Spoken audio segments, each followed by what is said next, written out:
Hello बच्चों, welcome to my channel कैनवी coaching institute. और आज हम प्रश्नावली 9.1 यानी कक्षा 10 के क्वेश्चन नंबर 2 का वो पढ़ाते हैं आपको।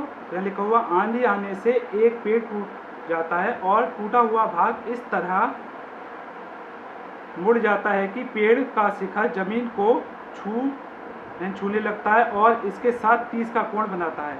तो पेड़ के पाद बिंदु की दूरी जहाँ पर शिखर जमीन को छू रहा है वो 8 मीटर दे रखी है। तो पेड़ की हमें ऊंचाई ज्ञात करिए। तो सबसे पहले समझिए इसका चित्र।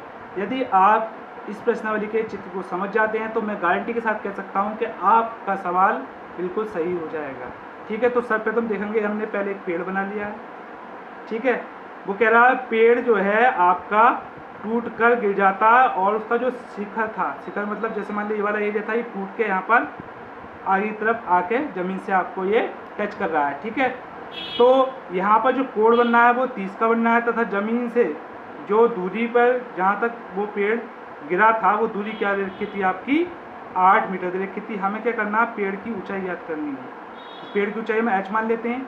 अब इतने पार्ट को हम h1 ले लेते हैं और इतने पार्ट को हम h2 ले लेते हैं। इसके बाद हम थोड़ी देर के लिए पंडित जी बन के नामकरण कर लेते हैं।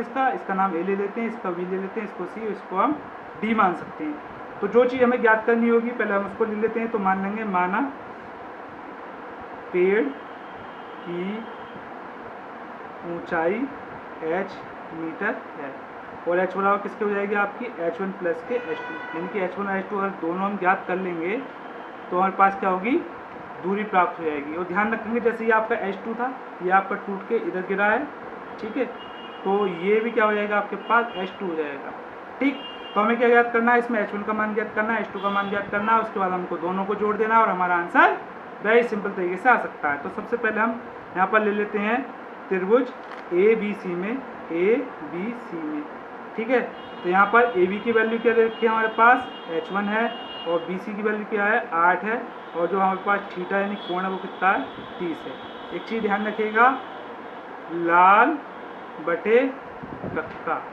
ठीक है, यहाँ पर लिख देते हैं हम SCT का मतलब S से साइन, C से कॉस, T से टेन। तो यहाँ पर देखेंगे, यहाँ पर ये क्या हो गया, लंब हो रहा है और ये आधार। लंब बटे आधार किस में चल जाएगा, T4 10 में चलता है। तो यहाँ पर फॉर्मूला लग जाएगा आपका, देखिएगा tan 30। तो tan 30 बराबर क्या करेंगे, लंब बटा आधार यानी कि h1 बटा 8। तो जो आपका tan 30 होता है उसकी वैल्यू क्या होती है, 1/√3 होती है। इसकी हम इधर मल्टीप्लाई कर दे रहे हैं तो 8/√3 बराबर के h1। तो h1 बराबर क्या होगा, 8/√3। ठीक है, ये आपकी फर्स्ट हो गई। ठीक है, इसी प्रकार से दोबारा हम इसी त्रिभुज में ले लेते हैं ABC में, पुनः त्रिभुज ABC में लेने पर अब क्या करना, हमें h2 की वैल्यू ज्ञात करनी है। h2 क्या करेंगे, इससे ज्ञात कर सकते हैं आधार बटा कर्ण। और आधार बटा कर्ण किस में लगता है हमारे पास, आधार बटा कर्ण C4 कॉस में। ठीक है, तो हम यहाँ लगाएंगे, पहले तो इसकी वैल्यू लिख लेते हैं कि आपके पास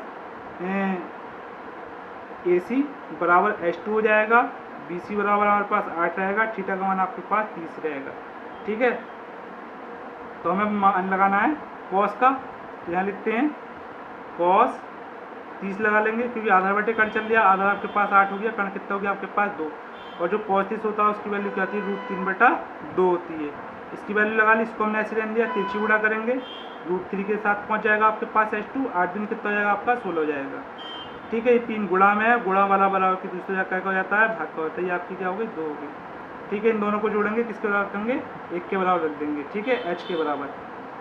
तो लिखोगे तब पेड़ की ऊंचाई, तो पेड़ की ऊंचाई हमारी क्या थी, h बराबर के h1 प्लस के h2। तो समीकरण h1 क्या है, समीकरण 1 से लेंगे, h2 आप समीकरण 2 से ले लेंगे। तो h आपका ऐसे कैसे रहेगा, h1 की वैल्यू क्या, 8/√3 और ये कितनी है, 16/√3। तो दोनों का एल्सियम क्या हो जाएगा आपके पास, सेम हो जाएगा। ठीक है, ऊपर अगर हमारे हर एक जैसे होते हैं तो ऊपर वाले अंश आपस में जुड़ जाते हैं। जोड़ेंगे कितना हो जाएगा, 8 और 16 24 हो जाएगा। और ध्यान रखेंगे जो आपकी प्रश्नावली 9 है इसके अंदर कभी भी आपका नीचे बटे में रूट नहीं आना चाहिए, रूट में कुछ भी नहीं होना चाहिए। ठीक है, अगर खाली सिंगल टर्म है जैसे √3 है √2 तो उसी से हम ऊपर नीचे गुणा कर देते हैं। इसके अलावा कभी कभी आप देखेंगे सवाल में √3 - 1 होगा या √3 + 1 होगा तो उसके विपरीत चिन्ह संयुक्त से ऊपर नीचे गुणा करेंगे। यहाँ पर √3 की √3 से करेंगे 3 आ जाएगा, यहाँ पर 24√3 हो जाएगा, 3 से आप काटेंगे तो आपके पास कितना हो जाएगा 8√3 हो जाएगा। तो यही क्या है हमारे पास पेड़ की ऊंचाई। तो लिख सकते हैं अतः पेड़ की ऊंचाई, ठीक है, 8√3 मीटर है। ठीक है, तो आपको किस वीडियो ये कैसी लगी इसके लिए आप कमेंट बॉक्स में कमेंट करें। ठीक है, चैनल को सब्सक्राइब करें, बेल आइकन दबाएं, ठीक, लाइक करें, शेयर करें। धन्यवाद।